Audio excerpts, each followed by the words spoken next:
Olá pessoal, bom dia, boa tarde ou boa noite. Não sei que horas vocês vão estar assistindo esse vídeo. Então, essa semana o tema da nossa aula será Iluminismo e Liberalismo. Os objetivos da nossa audioaula de hoje são compreender os conceitos de iluminismo e liberalismo político e econômico, identificar as propostas e argumentos dos principais pensadores iluministas, analisar de que modo as ideias iluministas contribuíram para o surgimento do despotismo esclarecido e identificar as ideias iluministas e liberais que permanecem em debate nos dias de hoje. Então, qual a importância de se estudar o iluminismo e o liberalismo? Bem, essas ideias iluministas, elas influenciaram após o seu surgimento, logo em seguida elas influenciaram a independência dos Estados Unidos em 1776. Em seguida veio a Revolução Francesa e no Haiti também influenciou.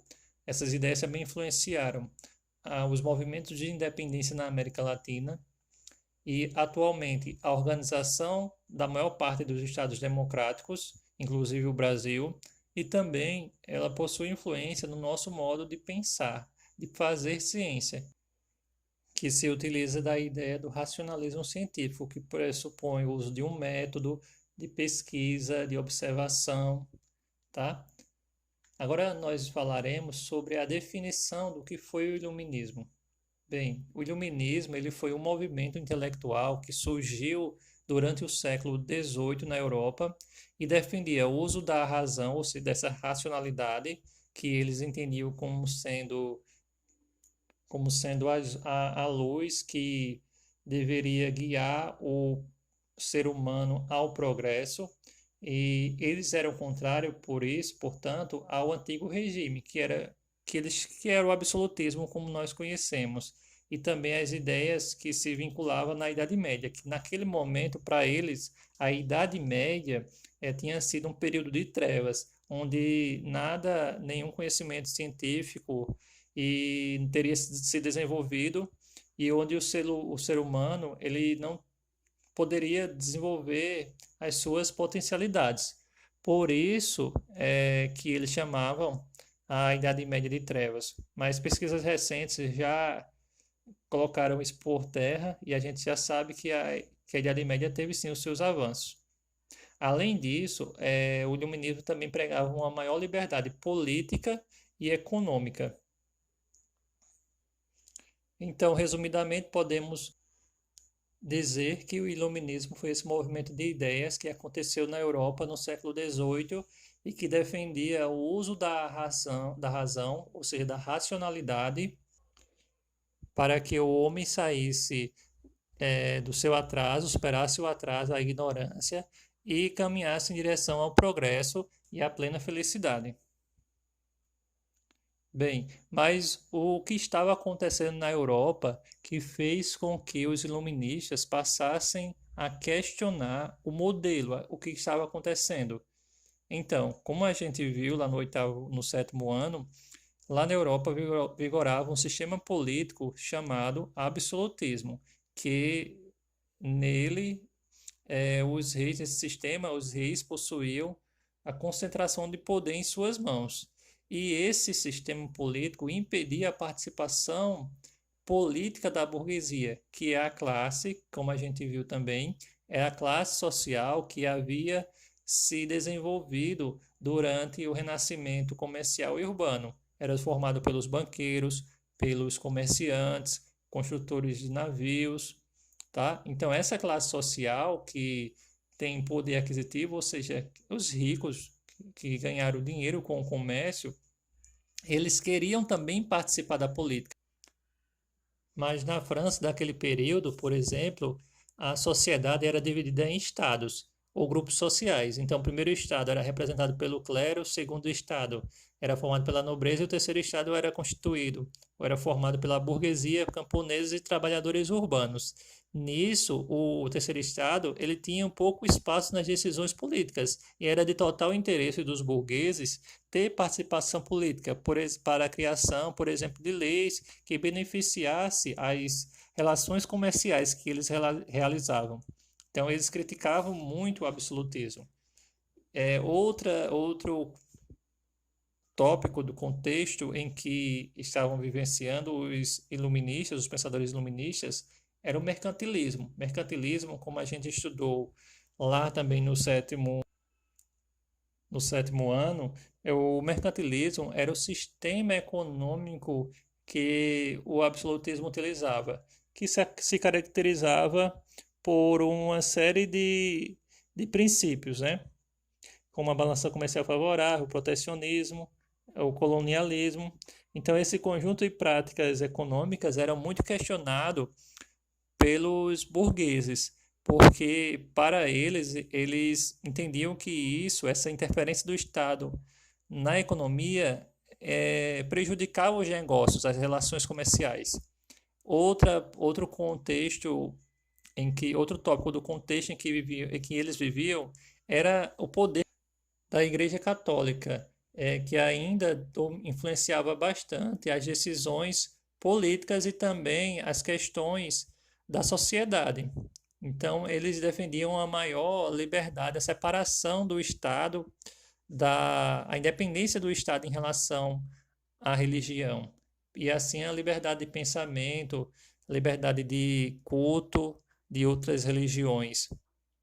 Bem, algumas características do iluminismo, o princípio são o racionalismo científico, que é justamente o uso da razão, como a gente já falou, a igualdade perante a lei, que era justamente interesse dos burgueses, visto que eles entendiam que a lei ela não poderia privilegiar ninguém. Então, a pessoa não poderia ter privilégio somente com base em seu nascimento ou condição social. Então, isso era um dos questionamentos da época. Como já foi citado também, um outro questionamento era em relação à tolerância religiosa e a defesa do Estado laico, que era o que eles queriam, e a liberdade comercial, política e de consciência, do pensamento livre. Bem, dentro do iluminismo, surgiu as ideias liberais, o liberalismo. E esse liberalismo ele pode ser dividido em dois: o liberalismo político e o liberalismo econômico. O liberalismo político defendia uma nova forma de organizar o poder, contrária ao absolutismo e separada da igreja, né? Ela é independente da igreja. Já o liberalismo econômico, ele tem como característica a defesa da livre iniciativa e da ausência do Estado no mercado, ou seja, o mercado não deveria interferir nos negócios, nas relações comerciais entre as nações, que é o que acontecia. O Estado, até então, pelo mercantilismo, ele interferia diretamente no comércio, nas relações comerciais entre os povos, através por meio de taxas, tá? Que a gente vai discutir isso um pouco mais para frente. Bem, veremos agora as ideias de alguns pensadores iluministas de acordo com as ideias liberais no nível político. Então, John Locke é um desses primeiros filósofos iluministas que vai ser considerado o pai do iluminismo. Ele foi um dos formuladores dos princípios liberais, defendendo os direitos naturais, como o direito à liberdade, à vida, e ao que fosse necessário para garantir isso. Ele é que cria a ideia de direito, que os seres humanos têm um direito, os direitos naturais. Ele também defendeu o direito à propriedade privada como sendo um direito natural do ser humano, portanto deveria ser protegida. John Locke ele defende a ideia que se o ser humano ele trabalhou, produziu algo, esse algo deve ser protegido pelo Estado. Caso os governantes não agissem assim, os indivíduos teriam o direito e o dever de se revoltar contra eles. E essas ideias de Locke foram tão fortes que elas influenciaram as constituições de alguns países como na atualidade. O que é uma constituição? É a maior lei de um país. Então, todas as outras leis que nós conhecemos, elas estão abaixo da Constituição. A Constituição é a maior lei. A nossa Constituição mais recente, a lei de 1900, ela foi feita em 1988.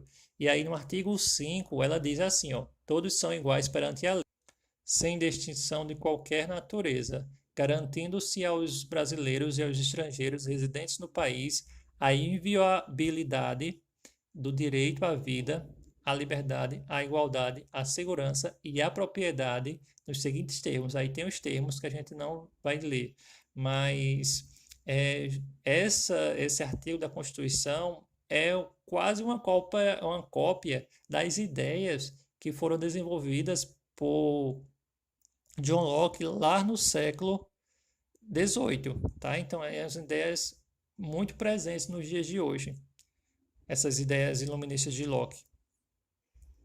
Eu esqueci de falar no início, mas o John Locke ele era inglês, tá?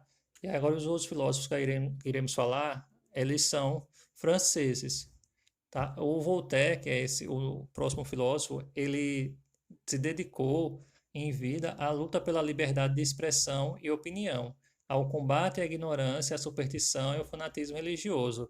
Isso como meios de se chegar ao conhecimento. Uma das frases dele que é muito famosa, dizem que foi ele que disse, tá? Não se tem certeza, mas que é muito famosa, é que ele diz o seguinte: não concordo com uma palavra do que dizeis, mas defenderei até a morte o direito de dizê-la. Ou seja, ele defende muito fortemente essa liberdade de expressão.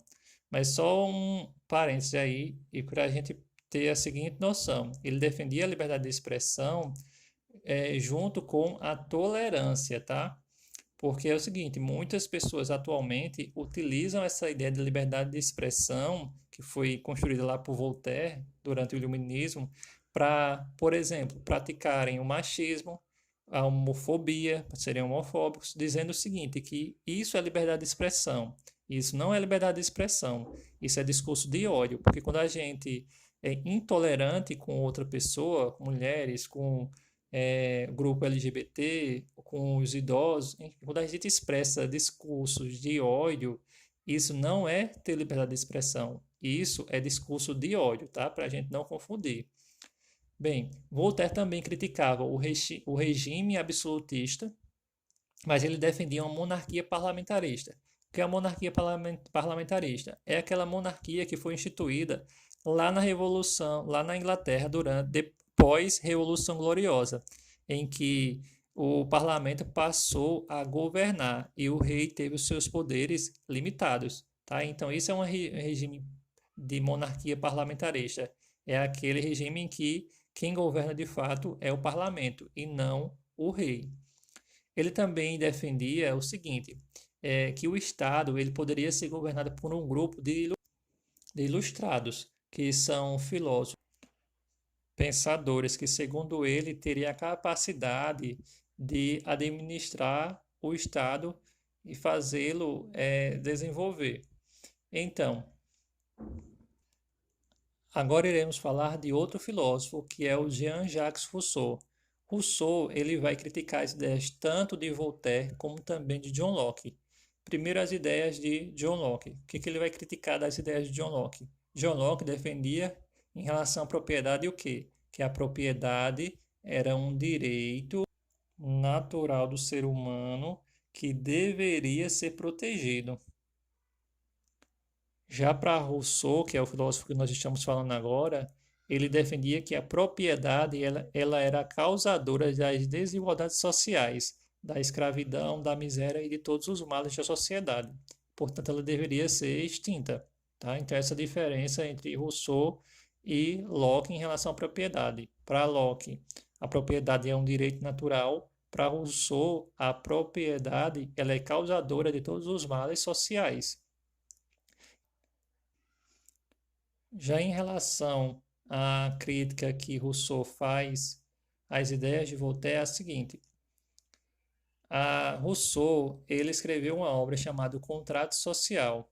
Nessa obra, ele afirmava que um bom governo era resultado de um pacto, um contrato social baseado em leis que eram feitas por representantes, que deveriam ser feitas por representantes de todos os segmentos sociais.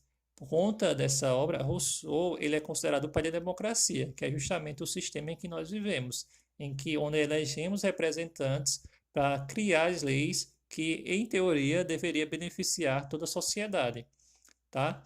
Então, essa diferença entre o pensamento de Rousseau e de Voltaire. Para Voltaire, o Estado poderia ser administrado, ou deveria ser administrado por pessoas ilustradas ou por filósofos.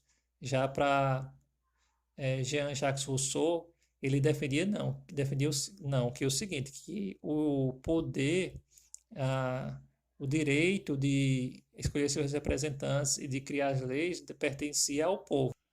E essas ideias de Rousseau, elas influenciaram também capítulos da nossa Constituição, né? Então tem um artigo da nossa Constituição e tem um parágrafo que diz que todo o poder emana do povo, que o exerce por meio de representantes eleitos ou diretamente nos termos dessa Constituição, ou seja, é a defesa da ideia democrática de que o povo deve participar, sim, do Estado, tá? Que é justamente uma ideia que foi construída por Rousseau. Agora nós iremos ver um outro pensador, um outro filósofo iluminista que também construiu ideias que até hoje são utilizadas no nosso país e em outros vários países democráticos. Bem, que é o Montesquieu. Montesquieu, ele também criticou o poder absoluto dos reis. E para isso, ele construiu uma obra, ele escreveu uma obra chamada O Espírito das Leis, onde ele defendia a tripartição de poderes. O que é isso? É a existência de três poderes: o legislativo, que seria responsável por garantir o cumprimento das leis no país, o legislativo, que é encarregado de elaborar as leis, e o judiciário, responsável por analisar a constitucionalidade das leis e julgar as situações de conflito. Que analisar essa constitucionalidade é ver se ela está de acordo ou não com a Constituição, porque nenhuma lei no país pode ser contra a Constituição. Se ela for contra a Constituição, ela é inconstitucional e não pode ser aplicada. Então, de acordo com essa teoria de Montesquieu, dessa divisão de poderes, isso evitaria a concentração de poder em uma única pessoa ou em um único grupo, o que evitaria é, o uso de abusos de poder e de tirania. Então, a ideia é, nenhum governo ele pode, nenhum dos três poderes ele pode exercer mais poder que o outro. Atualmente, a gente hoje no Brasil vê essa briga de poderes. O legislativo brigando com o executivo brigando com o judiciário, que é o STF. Enfim, está essa disputa, mas ela deve existir, essa disputa, porque nenhum pode ter mais poder do que o outro. Nem o executivo, ele não pode ter o poder de criar leis, de julgar, porque aí não deixa de ser democracia. Nem o judiciário pode fazer isso e nem o legislativo. Eles têm que tentar entrar em harmonia, em equilíbrio, para que a democracia funcione de fato. Então, nós temos nesses três poderes, cada um tem seus representantes. O legislativo é representado pelos deputados, pelos senadores, deputados estaduais, federais, né? Temos os vereadores. O executivo, presidente, governadores e prefeitos. Judiciários, STF, Supremo Tribunal Federal, tribunais estaduais e os juízes, tá? Então, esses três poderes, eles têm que entrar em equilíbrio, têm que viver em harmonia. Bem, nós falaremos agora sobre os pensadores iluministas ligados à ideia do liberalismo econômico, tá? Então, um dos questionamentos que esses liberais eles possuíam, esses liberais econômicos possuíam era o que definia a riqueza das nações. E aí como a gente viu lá no mercantilismo, o que definia essa riqueza era o acúmulo de metais preciosos. O mercantilismo, lembrando que é o sistema econômico do absolutismo. Então, eles questionavam esse mercantilismo, tanto por essa ideia, como também pela ideia de intervenção do Estado na economia. Aí, para os liberais econômicos, partindo para o primeiro grupo, que são os fisiocratas, esses fisiocratas eles diziam o seguinte, que a riqueza das nações provinham dos seus recursos naturais. Então, se o Estado, se o país produzisse uma determinada, por exemplo, como no Brasil, trigo, então isso definiria sua capacidade produtiva e sua riqueza, tá? Mas essa teoria ela não atendia às necessidades de outras nações. E tanto é que na Escócia, ela, que era um país que não tinha capacidade produtiva agrícola, né, o seu território não teria como fazer isso, nem de pastoreio, foi lá onde nasceu as ideias de Adam Smith. Então, Adam Smith era um escocês, foi um escocês, um filósofo iluminista escocês, que defendeu em sua obra A Riqueza das Nações a seguinte ideia. Ele discordava dos fisiocratas dessa ideia de que a riqueza das nações era de acordo com os seus recursos naturais, e ele defendia que as riquezas das nações deveriam ser medidas de acordo com o trabalho humano, tá? Então era a soma de todo o trabalho humano que produziria a riqueza da nação. Adam Smith ele também criticava o mercantilismo, né, como os outros liberais econômicos. Ele defende a ideia de que os países deveriam ser livres para estabelecer suas relações comerciais, tá? E então a gente pode verificar, a partir do que a gente expôs até o momento, que o liberalismo ele está presente em muitas decisões políticas e econômicas atualmente nos governos ocidentais, como, por exemplo, a existência de constituições, como eu já falei, que garantem o direito à propriedade privada como direito fundamental dos seres humanos, a privatização das empresas, que é relacionado a esse liberalismo econômico, a privatização de empresas estatais, tá? Do Estado, no caso, a redução dos gastos públicos com programas sociais e a defesa do livre mercado. Tá? Então, todas essas ideias elas foram construídas, nasceram ali com o iluminismo e são hoje, até os dias de hoje, são ideias que estão em debate. Tá? Essa ideia da não intervenção do Estado na economia hoje é muito presente em todos os países do mundo devido à pandemia, porque a gente pensa, se não existisse, se o Estado hoje não intervisse na economia, como é que seria? Que caos seria gerado? Visto que as empresas estão paradas, não estão produzindo. Então, se o Estado ele não intervém na economia, como é que as coisas funcionariam, tá? Então, hoje o Estado ele tem revisado muito o seu papel, essa ideia de não intervenção do Estado na economia, porque isso pode gerar prejuízos para todos, tá bem? Então, essas ideias elas estavam sendo produzidas, tá? Mas como é que elas foram divulgadas para que outros tivessem acesso a elas? É o seguinte, os iluministas eles utilizaram de vários meios para divulgar suas ideias, seus conhecimentos, através de cartas, de jornais, de livros, livretos, panfletos e etc. O que eles podiam fazer para divulgar seu conhecimento, eles faziam.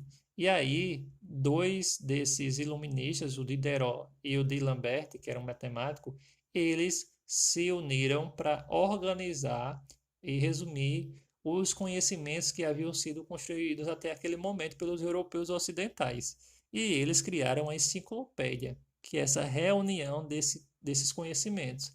E produziram uma obra com 28 volumes que foi publicada entre 1751 e 1772.